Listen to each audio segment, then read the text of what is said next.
आज Doubtnut app download करें। Doubtnut पर अपने सभी गणित, रसायन विज्ञान, भौतिक विज्ञान और जीव विज्ञान के डाउट्स का करो सफाया।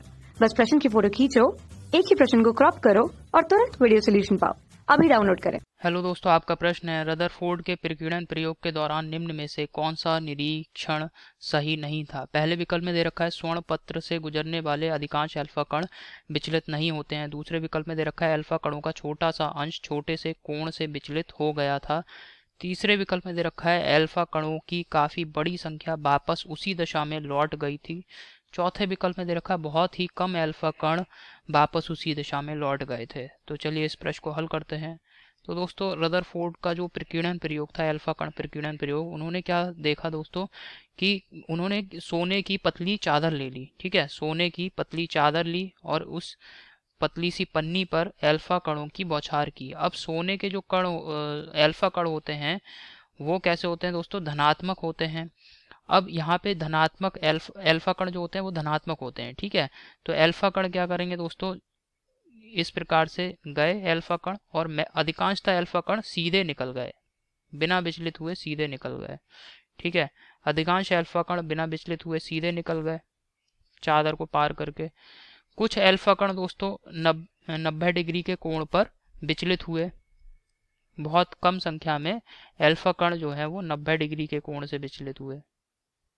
ठीक है, 90 से इस प्रकार से 90 से अधिक के कोण पर विचलित हुए। ठीक है, 90 से अधिक के कोण पर विचलित हुए कुछ अल्फा कण, और कुछ जो 20,000 अल्फा कण थे लगभग, उनमें से दोस्तों एक ही अल्फा कण ऐसा था जो जिस मार्ग पे आया था उसी मार्ग पे वापस लौटा।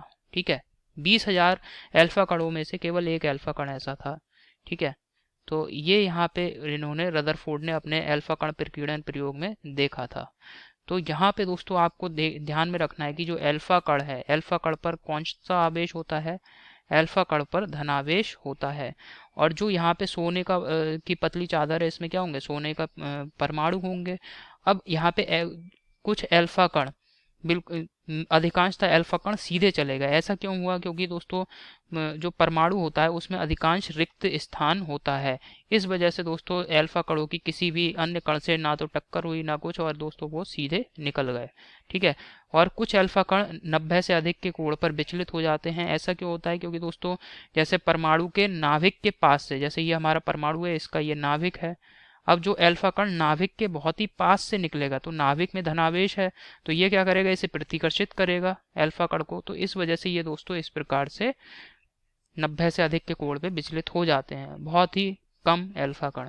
और कुछ अल्फा कण जो सीधे दोस्तों नाभिक से टकरा गए होंगे, सोने का जो नाभिक है, सोने के परमाणु का जो नाभिक है उससे सीधे सीधे टकराए होंगे, तो वो दोस्तों उसी मार्ग पे वापस लौट गए। ठीक है, तो यानी 20,000 अल्फा कणों में से बहुत ही कम ऐसे अल्फा कण थे जो वापस लौट गए। अब यहाँ पे हमें देखना है गलत कथन कौन सा है। तो अल्फा कणों की काफी बड़ी संख्या वापस उसी दशा में लौट गई, ये दोस्तों गलत कथन है।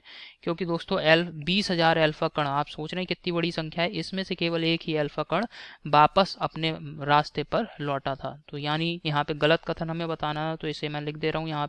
ठीक है, तो अल्फा कणों की काफी बड़ी संख्या वापस उसी दशा में लौट गई थी, ये जो कथन है दोस्तों ये सत्य नहीं है। ठीक है, और यही हमारे प्रश्न का उत्तर है। विकल्प देखते हैं अब कौन सा सही है। तो पहले विकल्प में हमें दे रखा है कि स्वर्ण पत्र से गुजरने वाले अधिकांश अल्फा कण विचलित नहीं होते हैं, ये गलत विकल्प है। दूसरे विकल्प में दे रखा है अल्फा कणों का छोटा सा अंश छोटे से कोण से विचलित हो गया था, यह भी गलत विकल्प है। तीसरे विकल्प में दे रखा है अल्फा कणों की काफी बड़ी संख्या वापस उसी दिशा में लौट गई थी, ये बिल्कुल सही विकल्प है, तीसरा विकल्प। चौथे विकल्प में दे रखा है दोस्तों हमें बहुत ही कम अल्फा कण 20,000 में से वापस उसी दिशा में लौट गए थे, ये भी गलत कथन है। तो आशा करता हूँ आपको ये समझ में आया होगा। धन्यवाद।